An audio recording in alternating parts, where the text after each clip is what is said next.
뿌리 깊은 나무는 흔들리지 않는다. 말씀 연구 시간이 돌아왔습니다. 지난 시간에는 제가 개인적으로 다른 일들이 있어서 함께 연구를 하지 못하고 오늘 다시 시작을 하게 됩니다. 오늘 우리가 함께 연구할 말씀의 주제는 제30번 그리스도를 증거하는 생활, 그리스도를 증거하는 생활.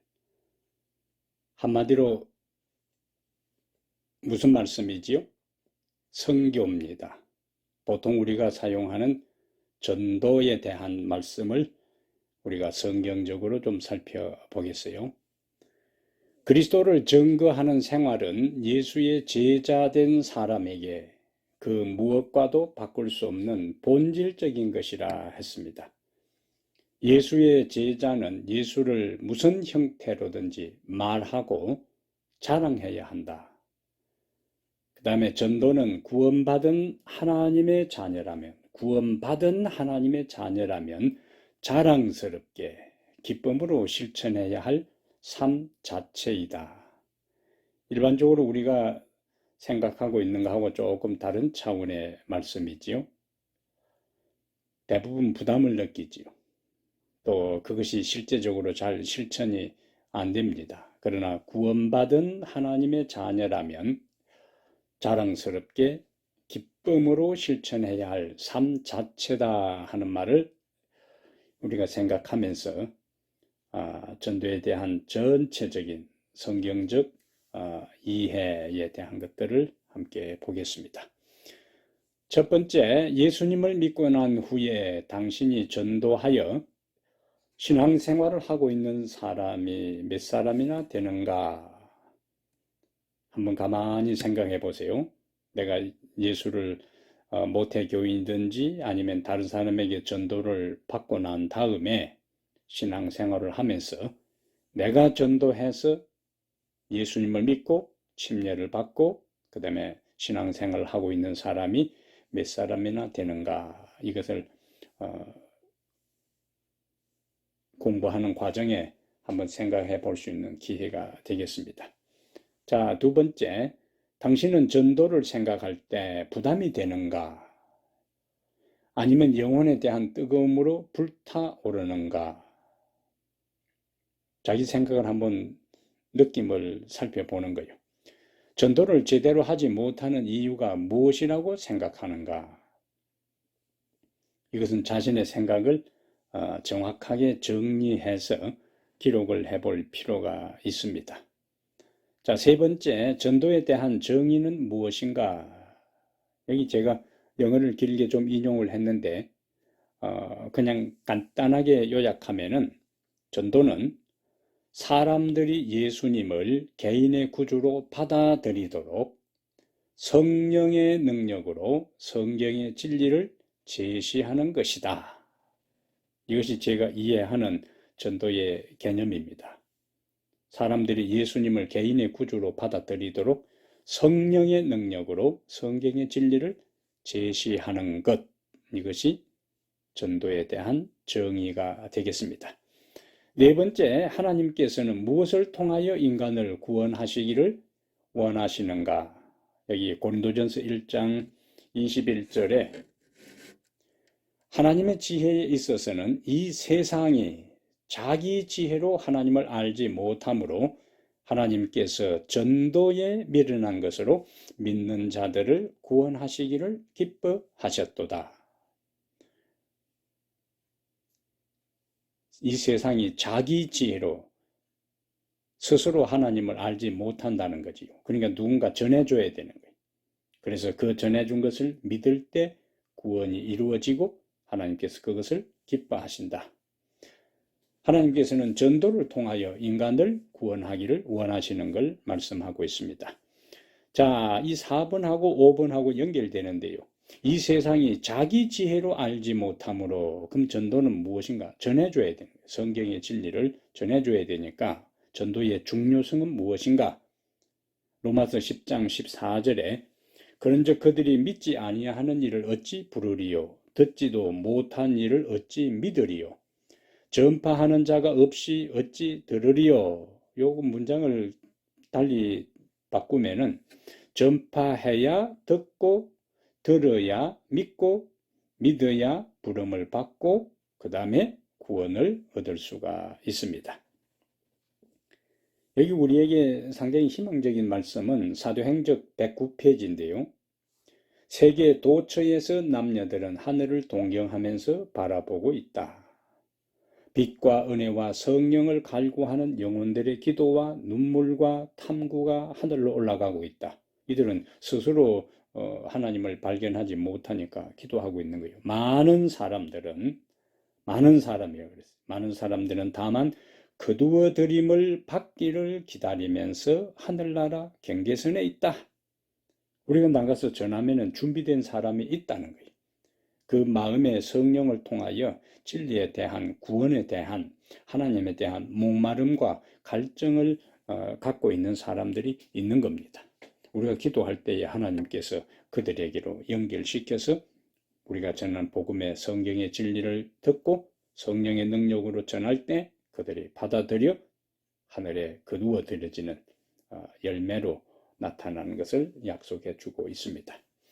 자, 6번째, 왜 전도를 해야 하는가? 전도를 해야 할 이유는 무엇인가? 디모데전서 2장 4절과 베드로후서 3장 9절은 하나님은 모든 사람이 구원을 받으며 진리를 아는 데 이르기를 원하시느니라.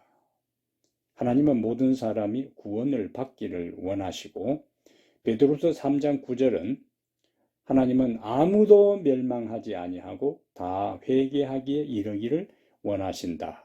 그래서 전도를 해야 할 첫 번째 이유는 하나님은 모든 사람이 구원받기를 원하시기 때문에 우리는 전도하는 겁니다. 그리고 다른 사람을 구원하는 방법이 뭐냐? 전도기 때문에 전도를 통하여 모든 사람이 멸망하지 않고 구원받기를 하나님께서 원하시니까 우리는 전도한다. 이것은 또 엘렌 화이트이 이야기한 사도행전 9페이지에 교회는 사람들로 하나님께 돌아가는 길을 찾도록 도와주기 위하여 존재한다. 교회는 봉사를 위하여 조직되었고 그의 사명은 세상에 복음을 전하는 것이다. 교회의 존재 이유, 교회의 사명, 그리스도인의 사명이 뭐냐? 전도라는 거예요. 왜 전도하는가? 하나님은 모든 사람이 우리의 전도를 통해서 구원받기를 원하시니까 우리는 전도하는 겁니다. 두 번째, 에스겔 33장 11절과 누가복음 15장 7절에는 앞에 우리가 첫 번째 봤던 것처럼 주 여호와의 말씀이니라 나는 악인이 죽는 것을 기뻐하지 아니하고 악인이 그의 길에서 돌이켜 떠나 사는 것을 기뻐하노라. 그 다음에 누가복음 15장 7절에는 죄인 한 사람이 회개하면 하늘에서는 회개할 것 없는 의인 99으로 말미암아 기뻐하는 것보다 더하리라. 여기 에스겔 33장 11절과 누가복음 15장 7절에서 강조된 단어는 기뻐하다 하는 겁니다.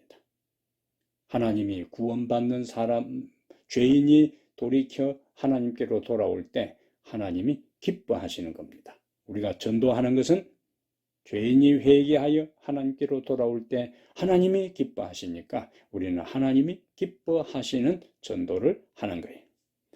세 번째, 왜 전도하는가? 마가복음 5장 18절부터 20절에는 귀신 들렸던 사람이 예수님을 만났을 때 예수님께서 귀신을 쫓아내잖아요. 그라사의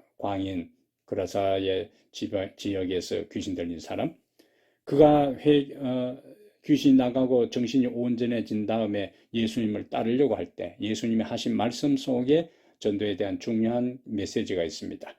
주께서 내게 어떻게 큰 일을 행하사 너를 불쌍히 여기신 것을 네 가족에게 알리라.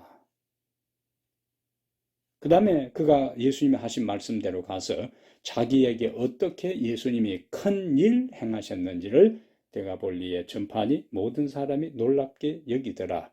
전도를 왜 하는가? 내가 구원받은 경험을 다른 사람에게 나누는 겁니다. 구원받은 사람의 의무가 되지요. 교회정은 4권 53페이지에는 영혼을 구원하는 일은 그리스도를 믿는다고 공언하는 모든 사람들의 필생의 사업이 되어야 한다. 예외가 없지요.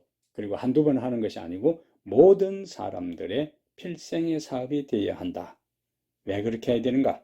우리는 하나님께로부터 은혜와 빛을 받고 또 귀하고 능력 있는 진리를 발견하였으므로 세상에 대하여 빚진 자들이 되었다. 바울이 빚진 자의 정신에 대한 걸 이야기를 로마서에서 하고 있잖아요. 빚은 무엇입니까? 갚아야 되는 거예요.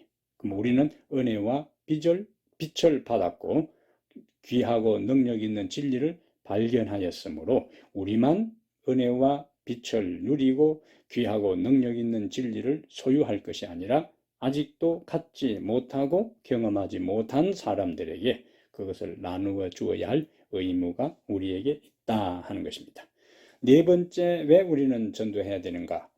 이 전도는 잠언 11장 25절에 있는 말씀처럼 그리스도인의 성장에 중요한 하나님께서 정하신 방법이 됩니다. 구제를 좋아하는 자는 풍족하여질 것이요 남을 윤택하게 하는 자는 자기도 윤택하여 지리라. 여기 남을 윤택하게 하는 자는 자기도 윤택하여 지리라 하는 것을 영어 성경에는 물을 공급하는 사람은 물을 받고 또 어떤 번역에는 다른 사람을 상쾌하게 하는 사람은 상쾌하게 될 것이다. 전도하면서 우리의 품성이 변화된다는 거예요. 그래서 시대소망 142페이지에 우리 도움 없이도 하나님께서 죄인들을 구원하실 수 있는데 그리스도의 품성과 같은 품성을 개발시키기 위해서 우리는 그의 사업을 분담해야 한다. 품성 변화의 지름길이라는 거예요. 무엇이? 전도하는 것이. 우리가 전도할 때는 인내해야 되잖아요. 또 전도할 때는 그 구도자에게 베풀어야 돼요. 그 사람을 또 이해해야 되고 그 사람을 사랑해야 되고 그 사람이 깨달을 때까지 기다려야 되고 이렇게 인내하는 것, 베푸는 것, 기다리는 것, 사랑하는 것, 이해하는 이 모든 것이 뭐냐? 우리의 품성을 이루는 거예요. 전도하려면은 또 그 사람을 그 영혼을 위해서 기도해야 되고 하나님의 능력을 구해야 되고 믿음을 달라고 또 내가 더 성경을 연구해야 되고 그러다 보면은 우리의 품성도 우리의 영적인 면에도 성경의 진리도 하나님과의 관계에도 성령의 임재도 모든 면에서 자기 혼자의 신앙을 유지하는 것보다 다른 사람을 구원하기 위해서 애쓰고 기도하고 노력할 때 모든 면에 우리의 삶에 유익이 되기 때문에 하나님께서 우리에게 전도하라고 말씀하신 것이다. 그 다음에 다섯 번째 에스겔 33장 7절부터 9절을 요약하면은 이는 파수꾼의 사명이요. 경고하지 아니하면은 그들이 멸망당하는데 경고하고 듣고 안 듣고는 경고를 받은 사람의 책임이고 먼저 빛을 받은 사람은 그 빛을 전해야 되고 역사의 끝과 세상 종말에 대한 것들을 가르쳐 줘야 된다는 거예요. 경고해야 된다는 거예요. 전도는 바로 파수꾼의 사명이다. 7번에 하나님께서 우리에게 어떠한 직책을 주셨는가? 바울은 고린도후서 5장 18절과 19절에 하나님께서 우리에게 화목하게 하는 직분을 주셨고 하나님께서 그리스도 안에 계시사 세상을 자기와 화목하게 하시며 그들의 죄를 그들에게 돌리지 아니하시고 화목하게 하는 말씀을 우리에게 부탁하셨다. 우리에게 주신 직책 7의 1번에 하나님이 우리를 구원하시고 먼저 우리와 화목하게 하신 다음 우리에게 주신 직책이 무엇인가? 18절에 화목하게 하는 직분입니다. 이 화목하게 하는 직분은 구약시대의 제사장의 일이었어요. 그래서 전도는 불신자와 하나님 사이를 화목시켜주는 중요한 사역이다. 그래서 7의 2에 전도가 화목하게 하는 일로 이해할 때 어떤 이점이 있는가? 위의 설명에 화목하게 하는 직책은 구약시대의 제사장의 일이라고 했어요. 하나님과 사람 사이를 화목시켜주고 사람과 사람 사이를 화목시켜주는 그 역할을 구약시대에 제사장이 했는데, 전도가 바로 불신자와 하나님 사이를 화목시켜주는 사역이라고 했어요. 그러면 이렇게 이해하는 것이 어떤 이점이 있는가? 그는 우리가 구약시대, 전도는 구약시대의 제사장 사역, 화목하게 하는 일이기 때문에 긍지와 보람을 느낄 수가 있는 겁니다. 보통 일이 아니라는 거예요. 구약시대의 중요한 그 제사장 역할을 신약시대에 우리가 전도를 통해서 다른 사람을 하나님과 화목시키게 하는 일이니까 제사장 사역의 긍지와 보람을 느낀다. 세 번째, 화목하게 하는 직책과 함께 우리 손에 들려주신 것이 무엇인가? 19절에 보면은 직책을 수행하는데, 화목하게 하는 직책을 수행하는 데 있어서는 도구가 있어야 되는데, 준비물, 그 도구가 뭐냐? 화목하게 하는 말씀이다. 그겁니다. 화목하게 하는 말씀. 그래서 네 번째, 복음의 말씀은 나만을 위해 독점하기보다 함께 나누어 먹어야 할 생명의 떡이라고 했어요. 이렇게 하면은 우리가 복음의 말씀을 나만 알고 이해하고 배우는 것으로 끝날 수가 없는 겁니다. 화목의 말씀은 다른 사람에게 화목하게 하도록 하기 위한 도구로 주셨다는 거예요.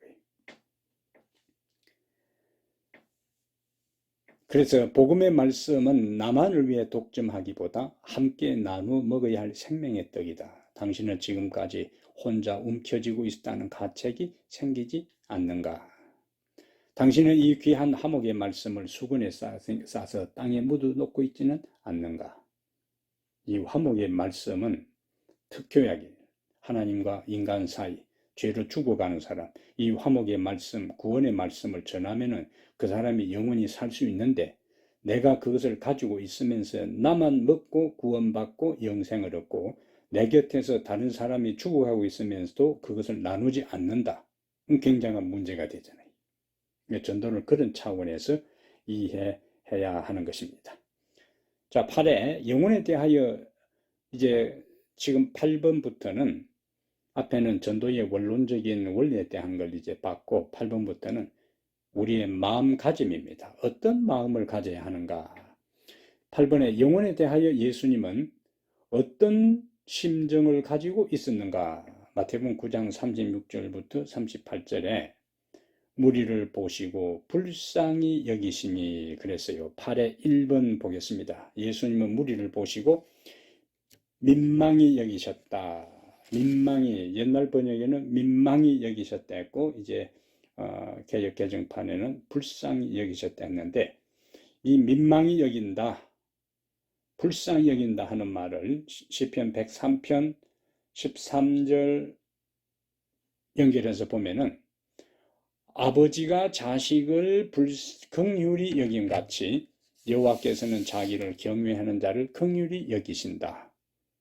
전도자가 가져야 할 마음은 예수님이 가져야 할 마음인데 무슨 마음인가?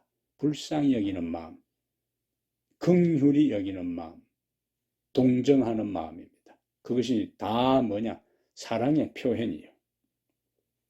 이것은 하나님의 인생을 보시는 마음이기 때문에 그 하나님의 마음과 눈으로 다른 사람을 그렇게 볼 때 비로소 우리는 전도하고자 하는 마음을 가질 수가 있는 겁니다.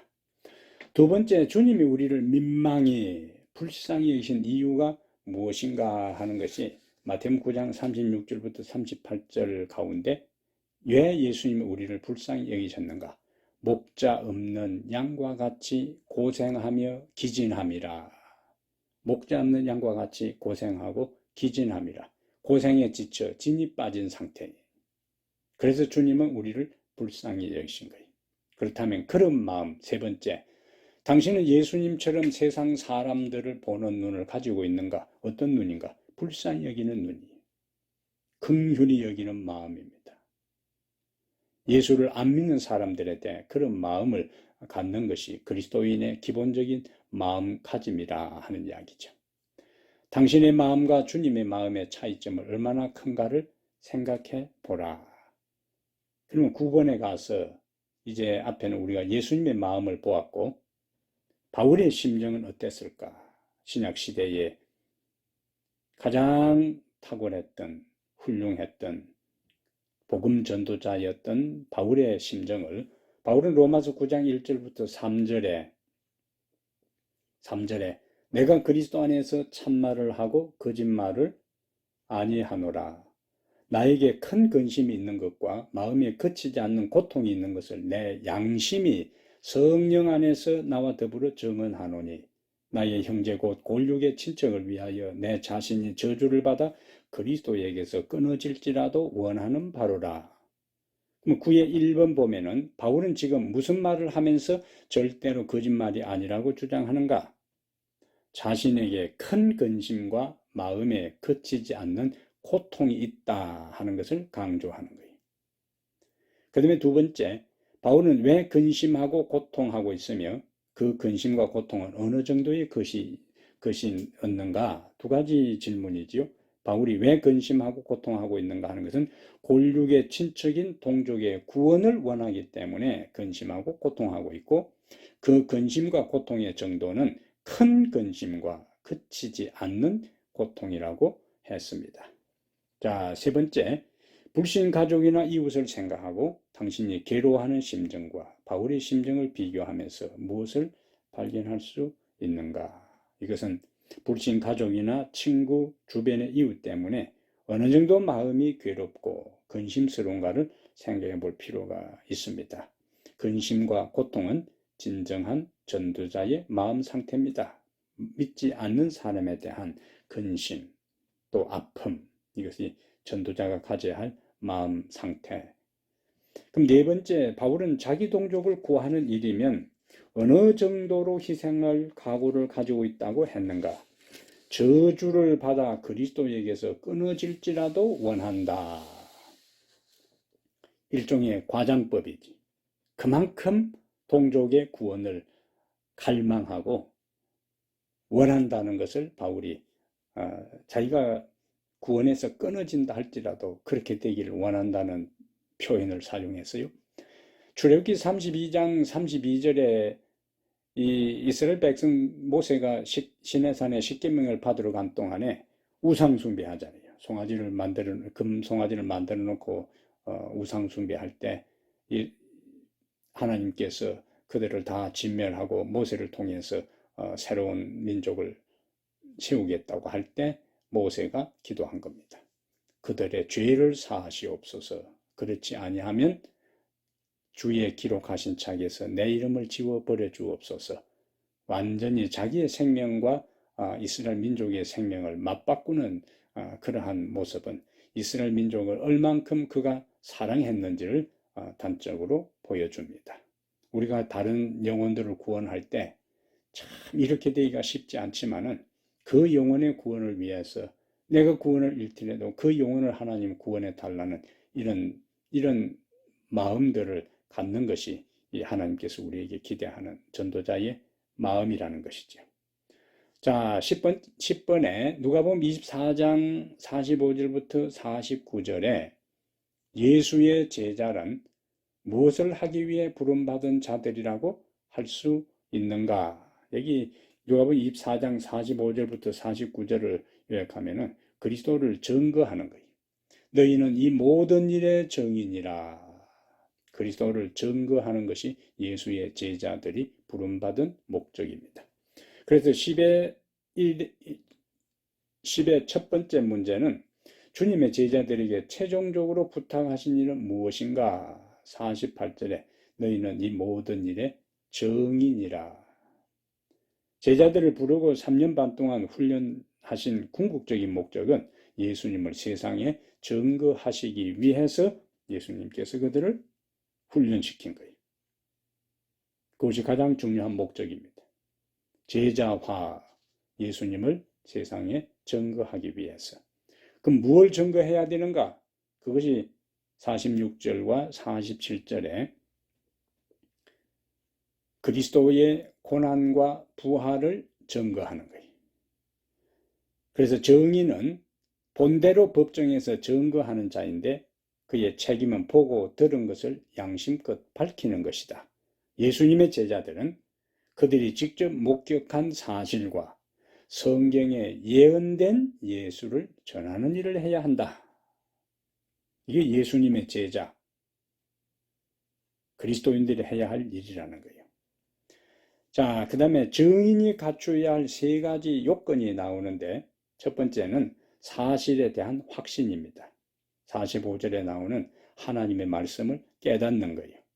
이에 그들의 마음을 열어 성경을 깨닫게 하시고, 45절에 그렇게 했어요. 그래서 증인이, 우리가 그리스도를 증거하려면은 먼저 하나님의 말씀을 제대로 깨달아야 되는 거예요. 그 다음에 두 번째는 48절에 증인의 삶에 파송을 받아야 되는데, 너희는 이 모든 일의 증인이라.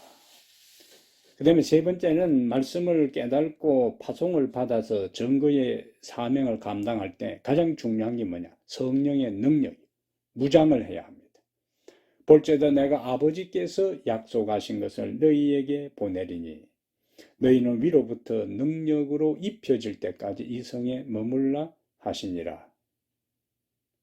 하나님의 성령이 없이는 우리의 지식이나 우리의 경험을 가지고 다른 사람의 마음을 움직이고 감동을 주어 진리를 깨닫게 하고 마음을 열어 예수를 영접하게 할 수가 없습니다. 전적으로 그들의 마음을 열어 진리에 굴복하게 하는 것은 우리의 구변이나 어떤 언변이나 지식이 아니고 하나님의 성령의 역사이기 때문에 3년 반 동안 예수님의 제자들을 훈련시켜도 다시 하나님의 성령의 충만함을 경험할 때까지 준비하고 기다리는 말씀을 하신 것을 보게 돼요.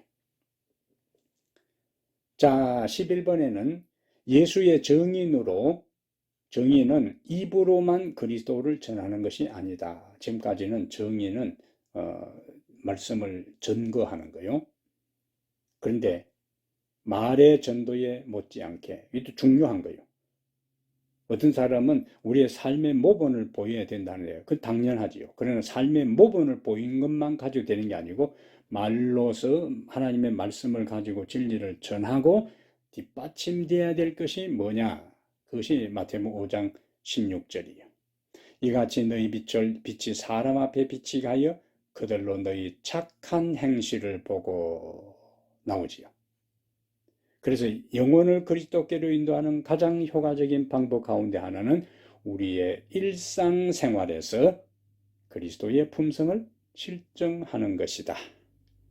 우리가 다른 사람에게 끼치는 감화는 우리의 말보다 우리의 사람됨, 인격에 다른 사람에게 더 큰 영향을 미친다 하는 것을 여기서 강조하지요. 그리스도의 온유하심으로 특징 지워진 은행일치의 생활은 세상에서 한 능력이 되는 것이다. 시대수문 141페이지입니다.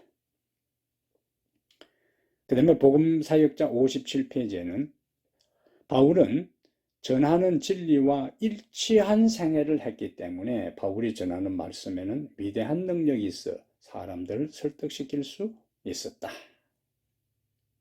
우리 아름다운 삶의 감화가 우리가 전하는 기별과 함께해야 거기에 사람들이 감동을 받고 감화를 받고 마음문을 연다는 겁니다. 그 다음에 두 번째, 예수의 증인으로 입으로 전할 뿐만 아니라 또 필수적인 것이 뭐냐? 베드로전서 3장 15절이에요. 너희 마음에 그리스도를 주로 삼아 거룩하게 하고 너희 속에 있는 소망에 관한 이유를 묻는 자에게는 대답할 것을 항상 준비하되 온유와 두려움으로 하고. 베드로전서 3장 15절의 말씀은 사람에 대한 연구와 준비입니다. 우리가 다른 사람에게 복음을 전하려 할 때는 말씀만 연구할 뿐만 아니라 다른 사람도 연구해야 되는 거예요. 왜? 우리는 사람을 상대로 복음을 전하니까.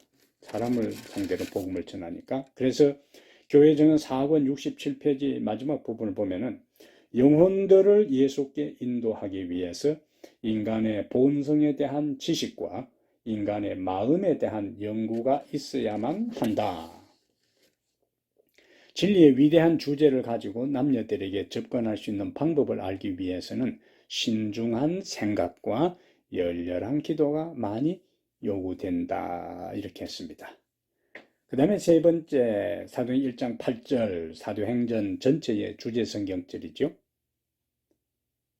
성령이 너희에게 임하시면 너희가 권능을 받고 예루살렘과 온 유대와 사마리아와 땅끝까지 이르러 내 증인이 되리라. 복음을 전할 때에 가장 중요한 요소지. 우리가 개인적으로 다른 사람을 불쌍히 여기는 마음도 있고 그 사람에 대해서도 연구하고 성경의 진리에 대해서도 많이 안다 할지라도 결정적인 것이 뭐냐? 성령의 능력입니다. 그때 비로소 권능을 받고 증인이 될 수가 있어요. 제자들의 경험이 바로 그것을 우리들에게 보여줍니다. 사도행전 21페이지에 성령 강림 후 제자들은 그분과 그분이 위하여 죽으신 사람들에 대한 사랑으로 충만하였으므로 그들의 말과 기도를 듣는 사람들의 심령이 녹았다. 그들은 성령의 능력으로 말하였으며 그 능력의 감화로 수많은 사람들이 개심하였다. 저는 이 구절을 읽을 때마다 아주 마음이 뜨거워지고 감동이 됩니다. 더 성령에 대해 갈망하고 목말라하고 성령 충만을 위해서 기도하게 되지요. 성령의 하나님에 대한 사랑이 충만할 수 있었던 것도 성령을 받았을 때 다른 사람에 대한 사랑이 충만하고 하나님의 능력으로 충만하니까 복음을 전하는 말과 기도를 듣는 사람들의 심령이 녹았고 성령의 능력으로 말하니까 그 능력의 감화로 수많은 사람들이 개심하였다. 성령이 키입니다. 키, 열쇠입니다. 그 다음에 네 번째, 고린도서 5장 14절에 그리스도의 사랑이 우리를 강권하시는도다. 이것은 3번하고 연결해서 하나님의 성령이 우리에게 임할 때 우리는 그리스도의 사랑을 갖게 되고 그 사랑이 우리를 강권해서 다른 사람의 영혼들을 그리스도께로 인도할 수 있는 마음을 갖게 됩니다. 갈라디아 6장 9절은 복음을 전하는 사람이 가져야 할 또 하나의 요소는 선을 행하되 낙심하지 말지니 포기하지 아니하면 때가 이름에 거두리라. 뭘 이야기하는가? 인내입니다. 인내. 고린도서 5장 14절은 그리스도의 사랑이요. 갈라디아 6장 9절은 인내요. 사도행전 20장 24절에는 내가 달려갈 길과 주 예수께 받은 사명 곧 하나님의 은혜의 복음을 증언하는 일을 마치려 하면은 나의 생명을 조금도 귀한 것으로 여기지 아니하노라. 뭘 의미할까요? 희생입니다. 희생. 사랑은 또한 희생을 통해 나타나게 될 것이다. 예수님이 우리를 사랑하셨으므로 희생하셨어요. 우리가 다른 사람을 사랑할 때 그들을 인도하기 위해서 희생을 감수하는 겁니다. 시간을 헌신하고 물질을 헌신하고 관심과 사랑을 그들에게 쏟는 거예요. 희생 없이는 다른 영혼을 구원할 수가 없는 겁니다. 예수님의 십자가는 바로 희생의 정점에 있잖아요. 그분이 희생하셨기 때문에 우리가 구원받은 것처럼 다른 사람을 구원하는 전도에 있어서도 희생이 기초가 될 때에 우리는 다른 사람을 이끌 수가 있는 겁니다. 12번째, 위에 언급한 것으로 준비된 위에 성령이나 그 다음에 희생이나 또 사람에 대한 연구나 사랑이나 이 모든 것을 가지고 이제 복음을 전할 때 어떤 확신을 가져야 하는가? 이사야 55장 11절에 내 입에서 나가는 말도 이와 같이 헛되이 내게로 돌아오지 아니하고 나의 기뻐하는 뜻을 이루며 내가 보낸 일에 형통하리라. 이러한 준비를 갖추고 다른 사람에게 복음을 전하면 하나님께서 열매를 주실 것이다 하는 확신을 가져야 된다는 거예요. 우리는 그 결과는 몰라요. 우리가 하는 필생의 사업을 통해 어느 것이 잘 되는지 알지 못한다. 이것은 우리가 해결해야 할 문제가 아니다. 우리가 해야 할 일을 다한 후에 그 결과는 하나님께 맡겨야 한다. 실무교훈 65페이지의 말씀이에요. 자, 이렇게 우리가 복음을 전할 때에 하나님께서 우리에게 13번째 복음 전도자가 받을 보상은 무엇인가? 하나님께서 우리에게 주실 보상. 교회정은 6권 305페이지에 이 보상에 대한 생각은 하나님을 위해 일하는 모든 일꾼들에게 격려와 용기가 되어야 한다. 보상에 대한 생각은 격려와 용기가 되는데 구세주께서 우리에게 행한 일이 하늘에 기록되며 그 보상을 받게 될 것을 보증해 주셨다. 왜냐하면 이 세상에 우리가 한 수고들이 결과가 없고 또 열매가 없을 때에 우리는 그 결과를 보지 못할 때에 많이 실망하게 되지만 하나님은 복음 전도자에게 반드시 보상을 주시는데 그 보상에 대한 것이 이제 몇 가지가 있습니다. 다니엘 12장 3절에 지혜 있는 자는 궁창의 빛과 같이 빛날 것이요 많은 사람을 옳은 대로 돌아오게 한 자는 별과 같이 영원토록 빛내리라. 이거는 하나님께서 인정해 주시는 스타가 되게 하신다는 것이고, 두 번째 복음 전도자가 받을 보상은 시편 126편 5절과 6절입니다. 눈물을 흘리며 씨를 뿌리는 자는 기쁨으로 거두리로다. 울며 씨를 뿌리러 나가는 자는 반드시 기쁨으로 그 곡식단을 가지고 돌아오리로다. 영혼 구원의 수확과 기쁨입니다. 영혼 구원의 기쁨을 주신다는 거예요. 그 다음에 세 번째는 행복과 그리스도인 성장의 경험입니다. 우리가 앞에서 봤지요.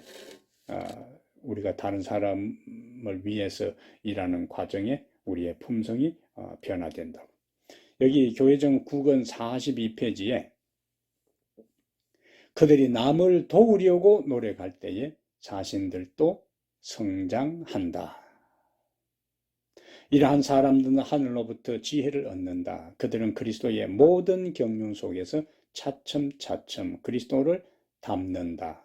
그들에게는 영적으로 침체되어 있을 사이가 없다. 전도하는 자에게 주시는 현생 이 땅에서 얻어질 보상입니다. 이 땅에서 얻을 또 다른 보상은 네 번째, 건강의 보상이요. 우리가 앞에서 잠언 11장 25절에 남을 윤택하게 하는 자는 자기도 윤택하여 지리라는 거 보았잖아요. 교회정은 2권 29페이지에 선행은 질병에 대한 특효약이다.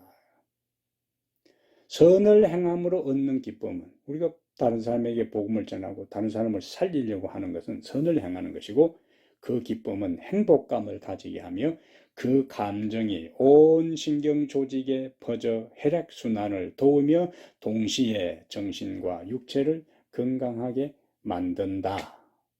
이 건강에 대한 보상이요. 정신의 건강, 육체의 건강, 누구에게? 부지런히 전도하는 사람에게 하나님께서 정신을 건강하게 하고 육체를 건강하게 하시는 축복을 주십니다.